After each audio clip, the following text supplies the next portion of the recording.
രാഹുൽ ഗാന്ധി ഇപ്പോൾ സംഘടനാപരമായിട്ട് ചുമതലയൊന്നുമില്ല, ഖാർഗെയാണ് പ്രസിഡന്റ്. പക്ഷേ അദ്ദേഹം ഇത് തിരിച്ചറിയുന്നുണ്ടെങ്കിൽ, RSSകാർ കോൺഗ്രസിനകത്തുണ്ട് എന്ന് തിരിച്ചറിയുന്നുണ്ടെങ്കിൽ, കോൺഗ്രസിൻ്റെയും ഇന്ത്യയുടെയും മുഖ്യ ശത്രു RSS ആണ് എന്ന് രാഹുൽ ഗാന്ധി തിരിച്ചറിയുന്നുണ്ടെങ്കിൽ അവരെ കണ്ടെത്തി അവരെ പുറത്താക്കേണ്ട ബാധ്യത രാഹുൽ ഗാന്ധിക്കുണ്ട്.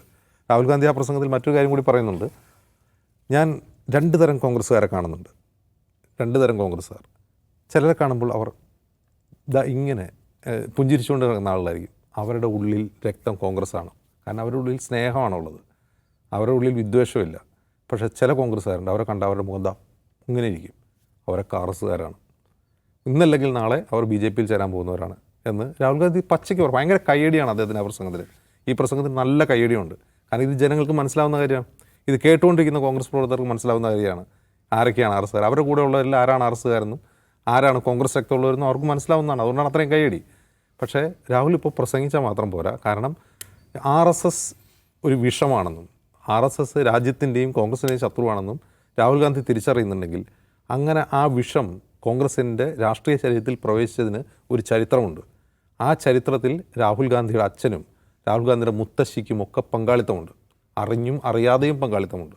അപ്പോൾ അങ്ങനെ പങ്കാളിത്തത്തോടെ അത് ഒരു ഘട്ടത്തിൽ കോൺഗ്രസ് എടുത്ത് കുടിച്ചതാണ്. ആ വിഷം എടുത്ത് കുടിച്ചിട്ടാണ് 82 സിഖ് കൂട്ടക്കൊല നടന്നത്. അപ്പോൾ ഈ സിഖ് കൂട്ടക്കൊല 82 84. അപ്പോൾ ഈ സിഖ് കൂട്ടക്കൊല നടക്കാനുള്ള കാരണം കോൺഗ്രസിൻ്റെ രാഷ്ട്രീയ ഗാത്രത്തിൽ പ്രവേശിച്ച ആ വിഷം കാരണമായിരുന്നു. ആ വിഷം കാരണമാണ്, ആ വിഷം ഉള്ളിൽ ചെന്നിട്ടാണ് രാജീവ് ഗാന്ധി വൻമരങ്ങൾ വീഴുമ്പോൾ പുൽനാമ്പുകൾ ചെറിയ ചെടികളൊക്കെ നശിക്കുമെന്ന് ഒരു ഉളുപ്പുമില്ലാതെ പറയാൻ തോന്നിയത്. അപ്പോൾ ആ വിഷം കണ്ടെത്തുക, അതിനെ ഡയഗ്നോസ് ചെയ്യുക, അതിനെ ചികിത്സിക്കുക എന്നുള്ള ബാധ്യതയാണ് ഇപ്പോൾ രാഹുൽ ഗാന്ധിക്കുള്ളത്. പക്ഷേ രാഹുൽ ഗാന്ധി ഇതേ പ്രസംഗത്തിൽ തന്നെ പറയുന്നുണ്ട് ഗുജറാത്തിലെ കോൺഗ്രസ് പ്രവർത്തകരോട്, തെരഞ്ഞെടുപ്പ് ജയിക്കുക എന്നുള്ളതല്ല നിങ്ങളുടെ മുമ്പിലുള്ള ഇനിയുള്ള ലക്ഷ്യം. കാരണം കോൺഗ്രസ് ഗുജറാത്തിൽ ജയിച്ചിട്ട് പതിറ്റാണ്ടുകളായി, 3 പതിറ്റാണ്ടിലേറെയായി. നിങ്ങൾ തെരഞ്ഞെടുപ്പ് ജയിക്കുക എന്നുള്ളതല്ല നിങ്ങളുടെ പണി.